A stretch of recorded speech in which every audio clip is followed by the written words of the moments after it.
Tiga calon Panglima TNI pengganti Andika Perkasa, KSAD Dudung, KSAL Yudo, dan KSAU Fajar. Panglima TNI Jenderal Andika Perkasa akan memasuki akhir jabatannya pada 21 Desember 2022 mendatang. Presiden Joko Widodo pun akan memilih satu dari tiga nama kepala staf TNI untuk menggantikan Andika Perkasa. Mereka adalah KSAD Jenderal TNI Dudung Abdurrahman, KSAL Laksamana TNI Yudo Margono, dan KSAU Marsekal TNI Fajar Prasetyo. Ketua DPR RI Puan Maharani memprediksi surat presiden atau surpres terkait pergantian Panglima TNI akan dikirim sebelum masa rises. Diketahui DPR akan memasuki masa rises pada 16 Desember 2022 hingga 9 Januari 2023 mendatang. Saya tentu menduga sebelum rises penutupan masa sidang, suratnya sudah diterima oleh DPR, kata Puan di Kompleks Parlemen Senayan, Jakarta, Kamis 17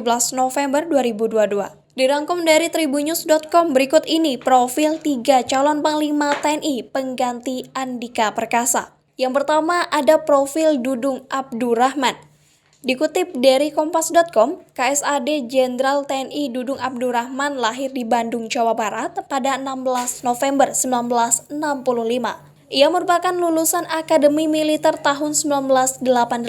Karir Dudung Abdurrahman sebagai perwira tinggi merupakan buah hasil kerja kerasnya. Ia pernah menjadi loper koran saat usia remaja untuk mencukupi kebutuhan keluarganya lantaran sang ayah meninggal pada tahun 1981. Tak hanya menjadi loper koran, Dudung Abdurrahman juga membantu ibunya berjualan kue klepon di lingkungan Kodam 3 Siliwangi. Lulus dari SMA pada tahun 1985, Dudung Abdurrahman berhasil masuk Akmil di Magelang, Jawa Tengah. Ia lulus dengan pangkat Letnan 2. Kerja keras Dudung Abdurrahman membuatnya pernah menempati sejumlah jabatan strategis.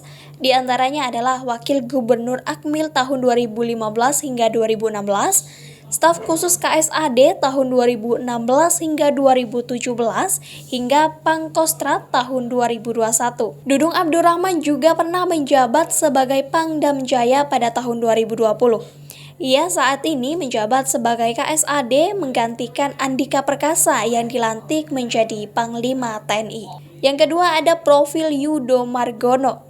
KSAL Laksamana TNI Yudo Margono lahir di Madiun, Jawa Timur pada 26 November 1965.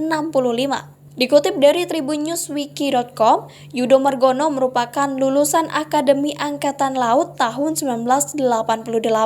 Karirnya di TNI Angkatan Laut bermula dari asisten perwira divisi atau Aspadif senjata artileri rudal di KRI YNS 332. Yudo Margono memiliki banyak pengalaman sebagai komandan kapal perang. Ia pernah menjadi komandan KRI Pandrong 801, komandan KRI Sutanto 877, dan komandan KRI Ahmad Yani 351. Selepas dari kapal perang, karir Yudo Margono semakin meroket. KSAL Laksamana TNI Yudo Margono lahir di Madiun, Jawa Timur pada 26 November 1965. Ia ditunjuk menjadi Komandan TNI Angkatan Laut Tual pada 2004 hingga 2008 dan Komandan Lanal Sorong pada tahun 2008 hingga 2010. Selama berdinas di TNI Angkatan Laut, Yudo Margono pernah meraih sejumlah brevet bergengsi, diantaranya brevet atas air, brevet selam TNI Angkatan Laut, brevet kavaleri marinir kelas 1, brevet hiu kencana, dan brevet Kopaska. Ia juga mendapat brevet kesehatan TNI Angkatan Laut, brevet Trimedia, brevet PTAL, brevet kehormatan hidrooseanografi, wing penerbang TNI Angkatan Udara, dan wing penerbal. Yang ketiga ada profil Fajar Prasetyo. KSAU Marsekal Fajar Prasetyo lahir di Jakarta pada 9 April 1966. Ia merupakan lulusan Akmil tahun 1988. Karirnya di TNI Angkatan Udara dimulai saat Fajar Prasetyo menjadi penerbang di Skuadron Udara Lanut Hasanuddin. Selama berkarir di TNI Angkatan Udara, Fajar Prasetyo pernah mendapat apresiasi dari mantan KSAU Yuyu Sutisno. Pujian ini datang ketika Fajar Prasetyo menjabat sebagai Pangkoopsau 1 pada Oktober tahun 2019. Ia sukses melaksanakan berbagai tugas operasi, seperti Operasi Lintas Rajawali, Tangkal Rajawali, Kawal Rajawali, Sayap Rajawali, hingga latihan Jalak Sakti. Dikutip dari TNI Angkatan Udara.mil.id, apresiasi diberikan karena semua operasi yang dipimpin Fajar Prasetyo lancar dan mendapat predikat Zero Accident. Saat ini Fajar Prasetyo menjabat sebagai KSAU, di mana sebelumnya ia menempati posisi Panglima Kogab Wilhan II.